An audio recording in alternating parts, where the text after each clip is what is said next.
Record. Okay, thank you everyone for joining us this evening. Thank you as always to Miriam for organizing and keeping me on the straight and narrow. And thank you to Menashe for his virtual support. You can define that however you want, as I was trying to get on. Okay, the topic for this evening is travel.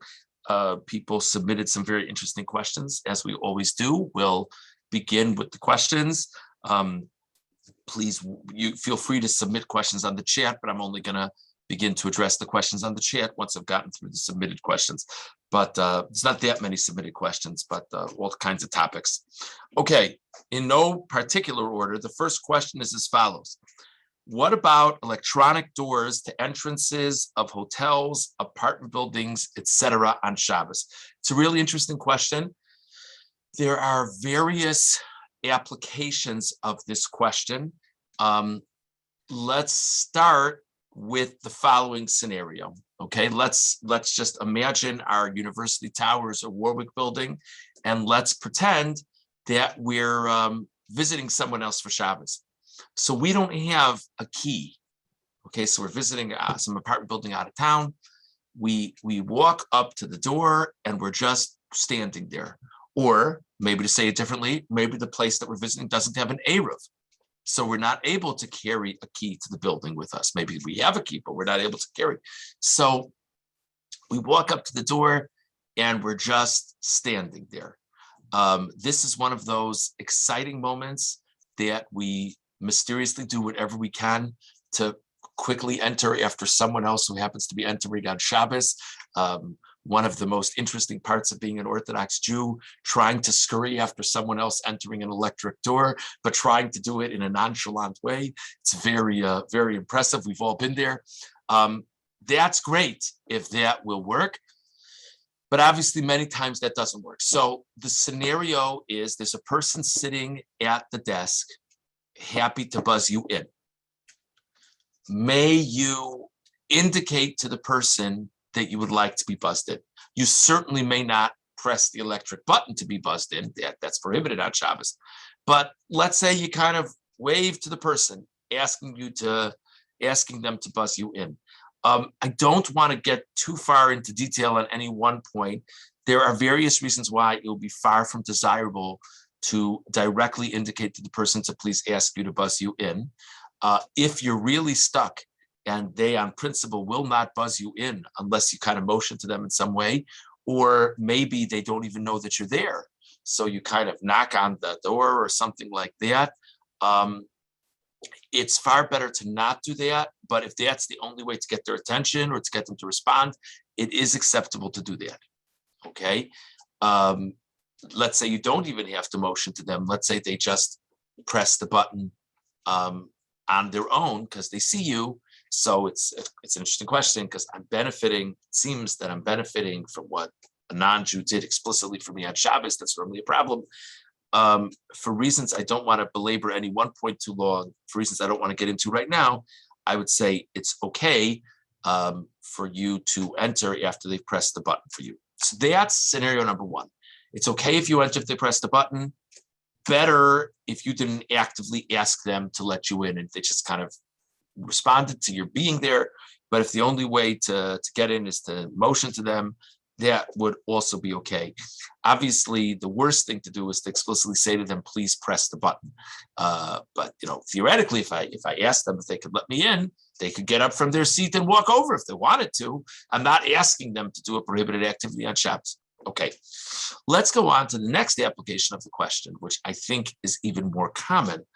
A person is staying in a hotel over Shabbos, and there's not regular keys to the rooms. The only way to get in and out of a hotel room on Shabbos is with one of those electric cards. Okay, it would be prohibited on Shabbos for you to put the card in and out of the installation on the door so as to open the door. I think that would be a real halachic problem. What is a person to do? A theoretical plan could be to not leave your hotel room all Shabbos. That seems pretty unfortunate and challenging, and I don't think it's necessary to do that. Another theoretical plan could be to leave your door ajar on Shabbos. That could be pretty frightening and concerning. I don't think it's necessary to do that. There is some trick that some people do, by the way. I don't know the ins and outs of it, but they like kind of tape some part of the lock or something so the door fully closes, but the lock never registers. If you could do that before it seems to have the certification of the Schaffner law firm. But if you can figure out a way to do that before Shabbos, that's great. The practical advice that I normally give people is as follows. For this, I want to explain the reasoning a little bit. The general principle on Shabbos is that if there's something that the reason I'm not allowed to do it is because of a rabbinic prohibition, not a Torah prohibition, but a rabbinic prohibition. And if this is not done, it will impede me in a significant way. One of the halachas is it will impede me from mitzvos in a significant way. If it's something that, even for me, the prohibition is rabbinic in the first place, in that scenario, I may ask a non-Jew explicitly to do it on my behalf. It's better to not have to have that situation, but if that's the only way forward, I may explicitly ask a non-Jew to do it on my behalf. Now, for a person to be stuck in their hotel room while Shabbos could very significantly take away from their own at Shabbos. By the way, if there's a shul nearby, it takes away from a person's ability to daven with a minyan. And if a person davens in the shul that just doesn't come back to their home, it could impede their ability to eat a Shabbos meal. It could impede their ability to rest on Shabbos. So I think it's very reasonable, and I would say correct, to explicitly ask a hotel staff member, again, hopefully it's a non-Jew. I would not say that you have to ask them for their lineage. I think you can play the odds that it's most likely a non-Jew. As I've said many times before, if she introduces herself as Rebecca Schwartz from the Bronx, not sure it's such a good idea. But if it's just a nondescript hotel employee, staffer, I would say it's okay to explicitly ask them to manipulate your card on Shabbos so as to open the door for you. Sometimes people are able to explain it to the staff at the desk before Shabbos. If there's a way that you don't even have to explicitly ask them, that you just they know that when you come up there, you want them to do X, Y, and Z, that's even better. But if it's new people at the desk or the old people had no idea what you were talking about anyway, if you need to explicitly ask them to do the card for you, I would say it's fine. I would also say it's okay for you to carry the card with you, not outside. In other words, if there's no Eruv, it's a problem, but I would not say it's a muksa issue, because actually this card is your means of getting in and out of your room on Shabbos. You're not going to do the electric thing, but you'll give the card to the non-Jewish staffer and they'll do the electric thing. So I would say that's all right. Obviously, if you have an option to get a room with a regular key, that is great, and go ahead and do it. But you could stay in such a hotel. That's what I would say for that. The second question is very much related to the first question. I sort of implied an answer to this question, but let's talk about it some more. Are you allowed to carry inside a hotel on Shabbos? Is there an issue with carrying inside a hotel on Shabbos? Now, let me explain where that question is coming from, because my guess is, like any good question, a percentage of you think that's an excellent question, a percentage of you think it's a ridiculous question, and a percentage of you probably weren't even listening to the question. So there's a basic halacha as follows. Of course, I'm not allowed to carry in an area on Shabbos unless it's an enclosed, halachically enclosed. Now, one of the ways which can be halachically enclosed is by your classic communal Eruv. But besides that, one of the ways it could be enclosed is walls and being part of the same building.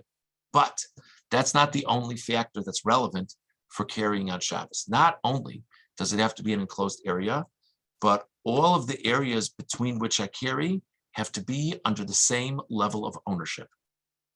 So if I own, if you and I own two adjacent homes, theoretically speaking, and there's a door that would directly lead from one home to the other, and I own the home on the right, and you own the home on the left, if we didn't work out some kind of shituf, some kind of joint cooperative with like a box of matzah or something, and that's a whole different discussion on how to do that, we would be prohibited from carrying to each other's homes, even though we never walked outside.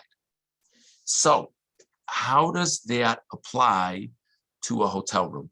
So it's a really interesting question. So here's the metric I use when people ask me this question. You rented a hotel room for Shabbos. Could they knock on your door in the middle of Shabbos and say, sorry to bother you, we've decided to switch you to another room? I'm not asking if it's good customer service or not, but would they have a right to knock on your door and move you out of one room to the next? My guess is in the average hotel, the answer to that question is yes. I didn't reserve a room. I mean, I reserved a room in which to stay, but what it really means is I reserved the right to stay in a room. I didn't reserve this room. That being the case, what that means is that it's not that I own my hotel room and you own your hotel room and the third person owns their hotel room and the hotel owns the hallways. No, the hotel owns everything in the building. They could throw me out of the room at any point. If that's the case, then it's the equivalent of if you're staying in my home for Shabbos. You came and you stayed in my home for Shabbos. I set you up in the guest room. Are you allowed to carry from the guest room into the living room? Of course you're allowed to carry from the guest room into the living room. It's all one house. It's my house. It's all under my and my wife's ownership. So therefore it's one big domain and it's enclosed. That's what I would say is the case for hotels. Dorm rooms, my guess is it's the same. My guess is in a college dormitory setting or yeshiva or seminary dormitory, they could knock on the door and they could tell you, we've decided to move you to another room. Now, apartments is a really interesting question. The other person included that in the question. Apartments is interesting. And there are different opinions about this, but I would tell you something, and this was the position of Rav that there's a difference between University Towers and the Warwick. Because in the Warwick, you're renting from one entity, which is the Warwick Apartments. And again, if the Warwick, it happens sometimes, the Warwick could decide that, so they're the landlord and they could come in whenever they want. They heaven forbid, there's some leak or something, you weren't home, that's okay. They just went into your apartment anyway and dealt with it. They didn't need to ask your permission. So therefore, I would tell you that in the Warwick, let's say the Erev wasn't up a given Shabbos. So in the Warwick, I would say it's okay to carry from one apartment to another, from an apartment to the hall, the lobby, all of the above. Whereas in the University Towers, absent a specific shituf, absent a specific food collection, Marvin Connick has held that food collection for a very long time in building 1111, correct, Ruthie? Am I getting the right number? Yeah, and I always forget, I believe there's someone who has it 1121, perhaps Mark Sushner, but I might be remembering. No, not Mark Sushner, I'm sorry. But I think someone has 1121, but I don't remember if someone still has one in 1121. But absent that, I would tell you that if the Erev wasn't up a given Shabbos, it would be a real problem to carry within the University Towers. Why? Because the University Towers, it's condominiums. You own a given unit. It's yours. You bought it. You didn't buy the rights for if you're not renting, it's yours. And therefore, it's like adjacent homes. So that would mean I own my apartment, you own your apartment. And even if, by the way, I'm not the owner, I'm just the tenant. So I'm sort of connecting to my rights in this apartment through the owner. You're connecting through your rights to the apartment through yourself or through another owner. And then the hallway is jointly among all of us. So since the hallway is jointly among all of us, that's a different ownership than my specific apartment. So that would be the issue there. But if you'd ask me, I would say that in a hotel, it's all right to carry within the room of the hotel itself, which, just to connect the first two questions, I would say if you need to carry your hotel card, to get into your room, your electric card, I would say it's okay to carry it around the building, the hotel on Shabbos. And when you want to get in, you'll just give it to the staff member and they'll just activate it for you. Now, I would not say you could carry it outside unless there's an Erev outside. And I would certainly caution you to be careful carrying something even on the grounds of the hotel outside. You have to really make sure that it's halachically walled in. I get calls every now and then from people on vacations trying to ascertain the halachic status of like the outside area of the hotel. As is the normal minhag Yisrael, I normally get those calls within 20 minutes before Shabbos. That's just normally the traditional time to think about such things. Sometimes yes, sometimes no. It depends on the details. Okay. I do not believe there'd be much of a practical difference between Yom Tov and Shabbos in this regard. Okay. In terms of within the hotel itself. Total shift of gears. May a person travel the night following Tisha B'Av? So this year, Tisha B'Av is going to be on Sunday, God willing. A person has a flight Sunday night. Okay, so let's go step by step. Is it a halachic problem to fly out of town the night following Tisha B'Av? I don't think it's a halachic problem to fly out of town the night following Tisha B'Av. I think it's fine. If people are particular about not doing things of danger, this idea of not doing things of danger during the 9 days, as people have all different kinds of practices as to where they draw the line on that. Traveling, not traveling. Most people I know are game to travel during the 9 days. But if a person didn't want to take any flights during the 9 days, it probably makes sense to not take a flight the night immediately following Tisha B'Av, in a normal year at least. But now the person, but that I would not say that's a question of permitted or prohibited. I would say that's more if the person considers that wise or not. But now the person asks a really interesting follow-up question, which is, let's say that means leaving for the airport Tisha B'Av afternoon. Is that okay? Is that okay to leave for the airport Tisha B'Av afternoon? It's a really important question. I appreciate the question. Tisha B'Av in general is a day that we're supposed to the extent possible, really focus on the morning of Tisha B'Av, on the sadness of Tisha B'Av, and to not allow ourselves to get occupied with other things. Now, we certainly are lenient for all kinds of things on Tisha B'Av. Some people need to go to work on Tisha B'Av. Some people might need to travel for very important matters on Tisha B'Av. Some people might have an urgent appointment. So all these things, if it's possible to avoid doing it on Tisha B'Av, that's appropriate. If it's really not possible to avoid, we normally say if you're doing it on the afternoon, it's okay. But that's not to say that the afternoon of Tisha B'Av, you can just do whatever you want. What that is to say is that if there's a great need to do something, it's reasonable to do it. It's better to do it on the afternoon of Tisha B'Av than on the morning of Tisha B'Av. If a person could travel at any time and they just decide to choose Sunday night following Tisha B'Av, even though that means they need to leave for the airport 3 o'clock in the afternoon of Tisha B'Av, I don't think that's really appropriate. If a person, what can I say, needs to be somewhere the next day and this is the only flight, or what's more common, the questions that I get, by the way, is when they made the flight reservation, they forgot that it was Tisha B'Av. And now the question is, do they have to like cancel their reservation, and incur expense or travel at times it's not convenient? So those kinds of situations, where a person really needs to travel that day, whatever, I would say it's reasonable to depart for the airport. It really should be not before the afternoon of Tisha B'Av. But I reiterate, it's not to be taken lightly. But I appreciate that question. It's a very interesting question. Okay. A lot of these questions could theoretically fit into the rubric of travel or other things, but I think they fit, so I'll go with it. What's the story with ordering coffee from a non-kosher establishment? Ordering coffee from a non-kosher establishment. The specific issue of coffee today is really, really complicated. And as I'm sure many of you know by now, as a very devoted coffee drinker myself, my only theory is that because there's so much sanctity within coffee, God has to create complications on the other side of it. There's a few different issues with coffee.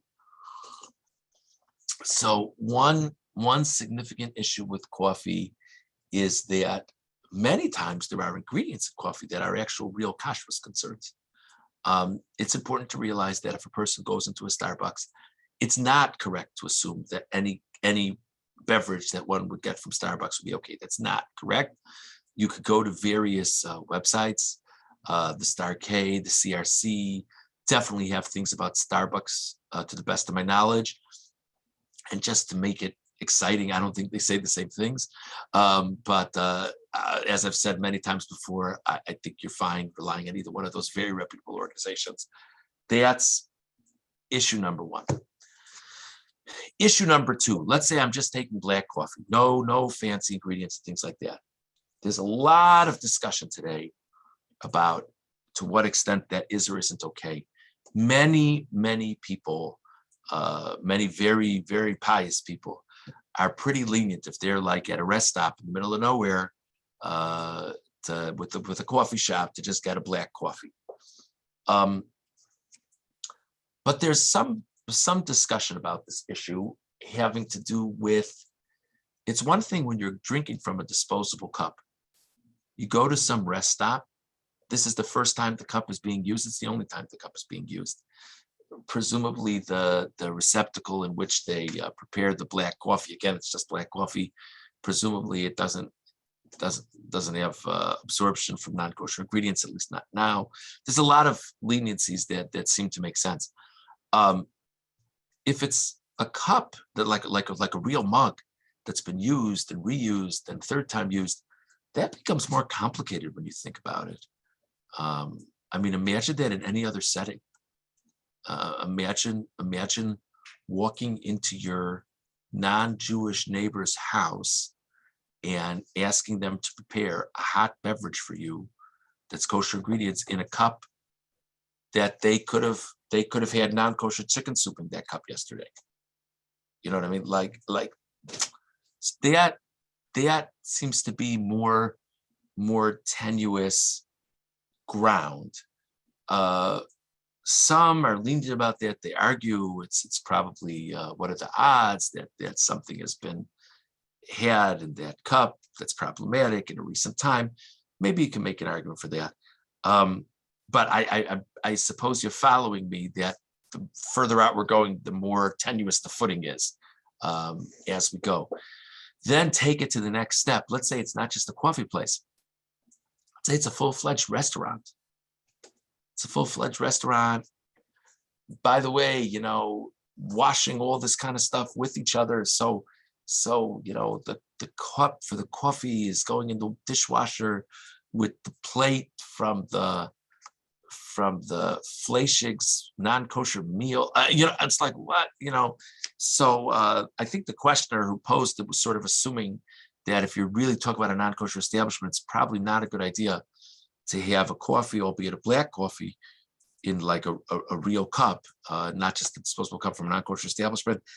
I think it's probably a good rule of thumb to avoid such a thing. I think it makes sense. Again, I reiterate, I think there's ample room for leniency, certainly with a disposable cup. If it's a black coffee in some simple kiosk somewhere, they're just selling coffee. But once you're getting into like real vessels, and especially things that are selling real non-kosher food, I think it's shakier ground. Okay. Next question. Is it okay to daven in any direction, or should you make it a point to figure out which way is east? Again, total change of gear again. Just so we're all on the same page, the halacha is we're supposed to daven towards Yerushalayim. For us, that means to daven eastward. Now, if a person was in a place and they had no idea which way was east, I'll mention my phone is not so smart, but many of us have the means of indicating which way is east on our phones. If you have such a phone, I think it only takes a press or two of the button to tell you which way, though I will comment that it seems that anytime I'm at a wedding, there seems to be at least 3 different opinions based on people's phones as to which way is eastward, but that's, that it is what it is. If it's possible, if it's feasible for a person to ascertain which way is east, of course they should.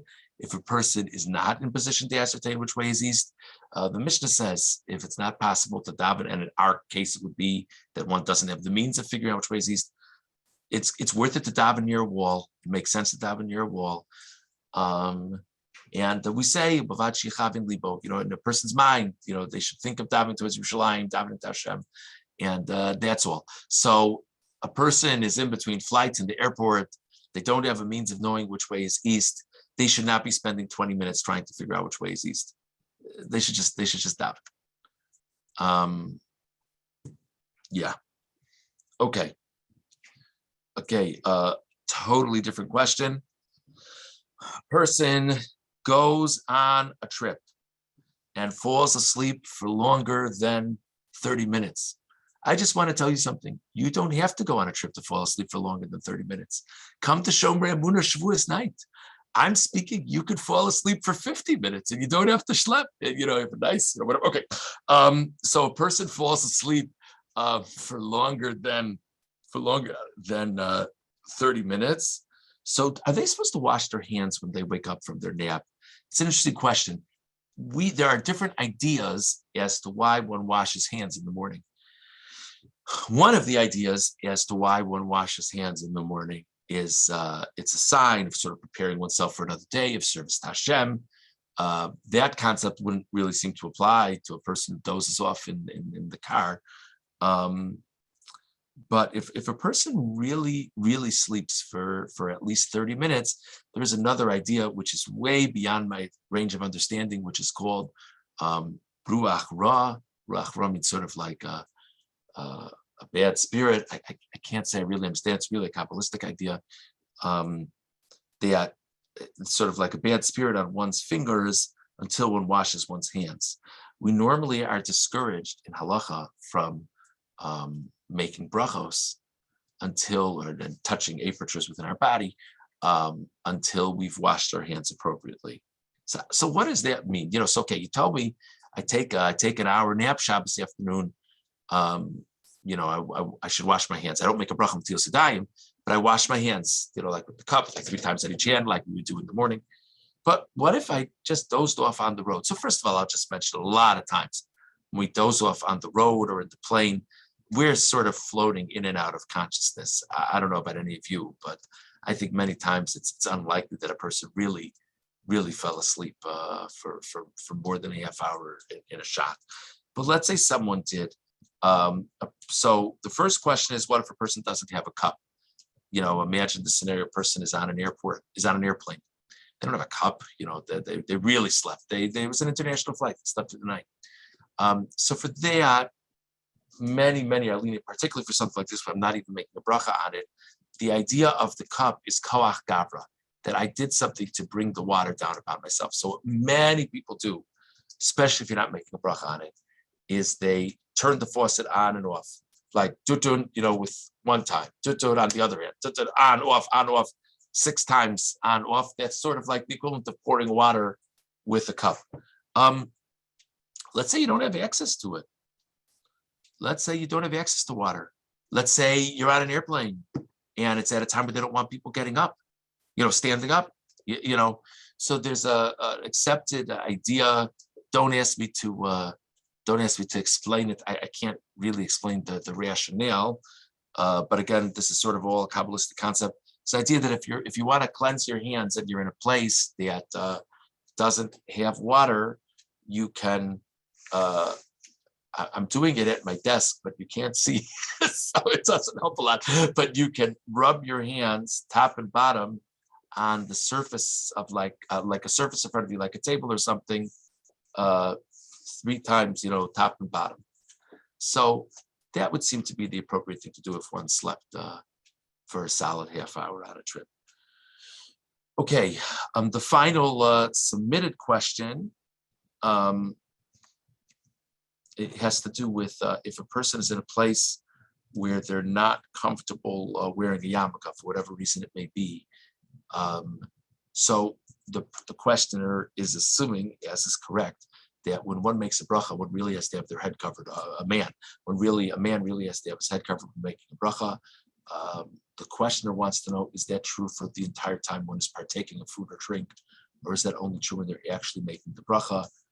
To the best of my knowledge, this greater importance of keeping one's head covered when making a bracha, even if it's not a comfortable place to have a yarmulke on, is just for the bracha itself and not extending to the consumption beyond that, to the best of my knowledge. I tried to look into it. I didn't see anything to the contrary. Okay. Thank you, everybody, as always, for your wonderful submissions. I'm going to start with whatever questions are here on the chat. Oh, great question. Okay, Ariel, thank you for that question. Very important question. When do you begin saying Tefillas Haderech? At what point does a person begin to say Tefillas Haderech? That's one of those. I mean, I'll tell you what the concept is. The concept is you should be beyond the city in which you live when you say Tefillas Haderech. Like, you should wait until like the journey has really begun in earnest. That's the standard thing. So I can't say this is an extremely scientific process, other than I've seen a lot of other people do it as well. When I'm driving north, I normally say Tefillas Haderech around like the Tidings Bridge, kind of north of Baltimore. See, I don't say Tefillas Haderech when I drive to Baltimore. So to say Tefillas Haderech before getting north of Baltimore would be strange, because in my day-to-day conduct, I consider that sort of an extension of the same area. So I kind of wait until I'm north of Baltimore. A lot of people I know do it around there. That's a far from a scientific conclusion. In terms of coming back from New York, I think it would be that once a person's out of Manhattan. I mean, if you ask me, I would say there's many reasons to give blessings to God once you've gotten out of Manhattan. But that's just me. I don't like the traffic much. But the bottom line is, once you're sort of on whatever highway after you've left Manhattan, that's probably a good time to start. That's what I would think. Okay.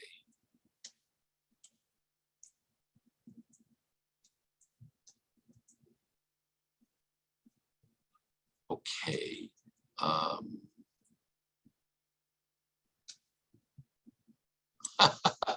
So somebody, I'll just share this. Someone submitted their own 9 days travel story that they came back during the 9 days, red-eye flight.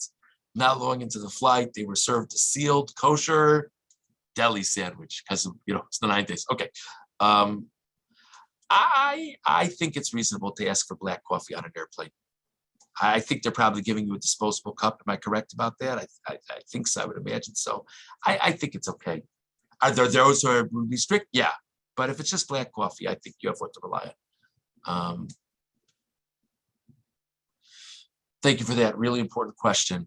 If the food is double wrapped, the question is, may a person warm up food in a non-kosher microwave? So a couple things. First of all, the food has to be double wrapped all around. It's all around the container of the food. It should be double wrapped in a way that steam will not escape nor get in. Okay. It should not be. Sometimes you use a microwave and the tray is not clean. Okay. It's always uncomfortable when people are asking me, I have to ask that question, because many people feel that was a personal accusation if I ask if the tray was clean. But it's not our house. It's someone else's house. We're visiting somewhere else. So if the tray is not clean, I would clean the tray before putting that double wrap thing directly on that non-kosher food residue. But if you did that and it's double wrapped in a way that the steam won't escape or get out, I would say that's okay.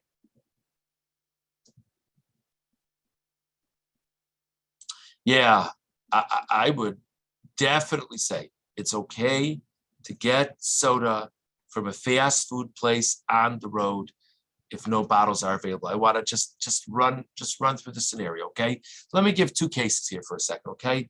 Person is driving in Silver Spring. They want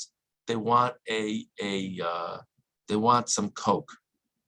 They pass 3 7-Elevens, 2 gas stations, and they pull into a McDonald's. and they walk into McDonald's and they order a cup of Coke and they walk out of McDonald's sipping their Coke in this big McDonald's cup. I don't think that's appropriate.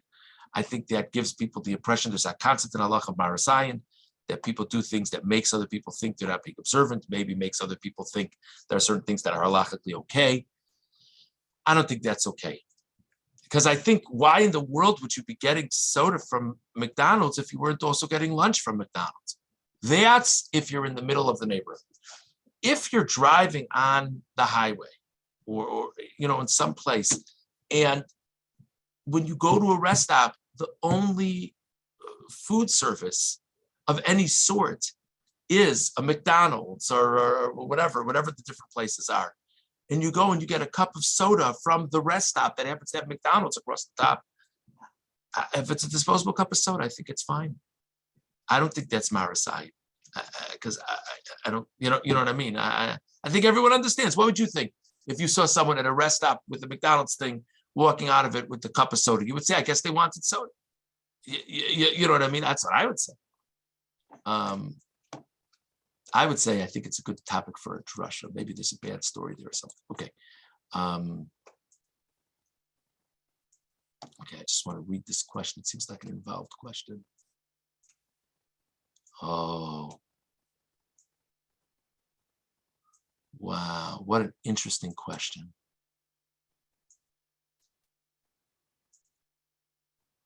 Okay, a person is in another country.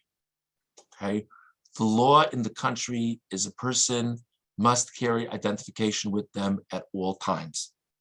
Okay, the shul is 1 block from your hotel. May you carry your passport with you to shul? So, if there's an Eruv, I would say absolutely. This passport is a very functional thing for you on Shabbos.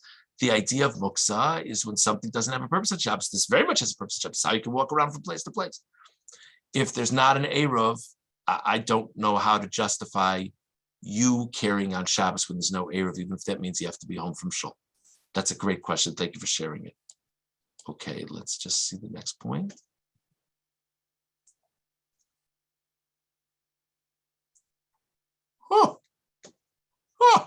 Okay. Travel tidbit related to direction for davening. Oh, it's from Jacob Frankel. The first one, I didn't know if you would share with them. Jacob Frankel has this great travel tidbit. If anyone wants to look at the chat box, very interesting. Thank you, Jacob. Okay. I made a comment about being worthy of saying all kinds of blessings once you get out of Manhattan. So Menashe recommended you say the Psalm Mizmor L'Soda, for giving thanks to God. Okay. No, it's when you stop at the McDonald's to get the soda. Oh, Mizmor L'Soda. Got it. Okay, Menashe, not bad. Thank you very much. Okay. I think we can say about Menashe onto the Shalad al Kola.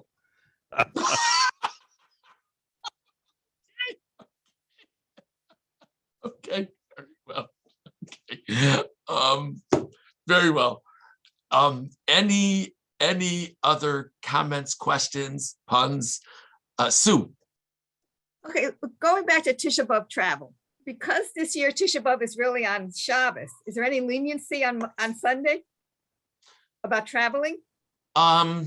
So it's one of these things, like if we're talking about Sunday afternoon, I would say the same thing we said before. You know what I mean? In other words, if a person really needs to do it, they can do it. You know what I mean? If they don't really need to do it. In other words, it really has to do with the observance of Tisha B'Av. You know what I mean? Yeah. In some conceptual level, you're right. We are in general more lenient when Tisha B'Av is a nidcha, where it's not the actual day.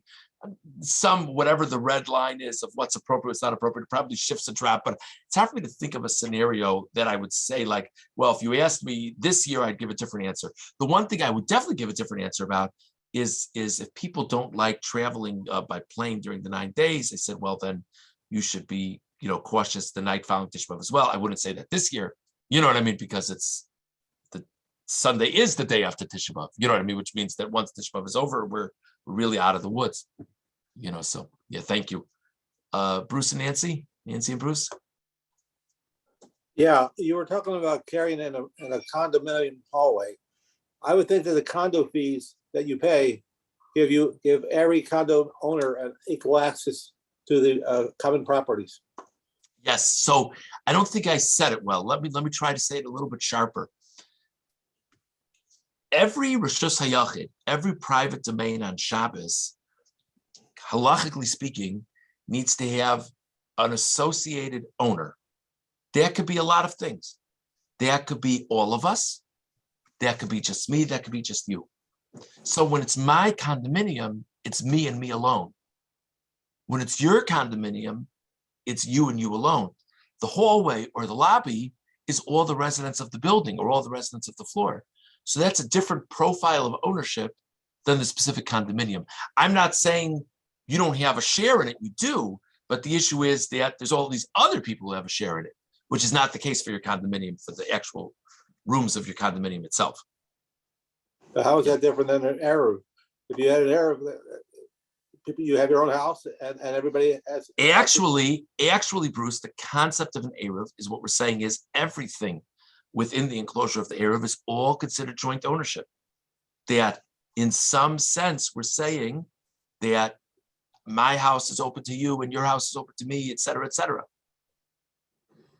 So that would be the difference. Okay. Thank you. Thank you very much.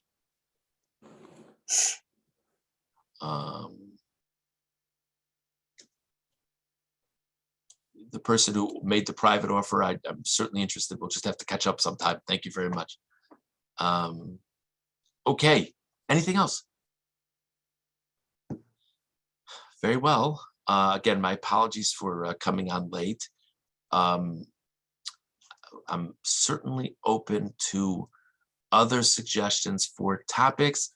If you have any ideas, you're welcome to submit it in the chat now, or you can send it to myself or to Miriam at a later point. Again, thank you to each of you for joining us. A special thank you to all the people who submitted questions, and a very special thank you to Miriam Friedman.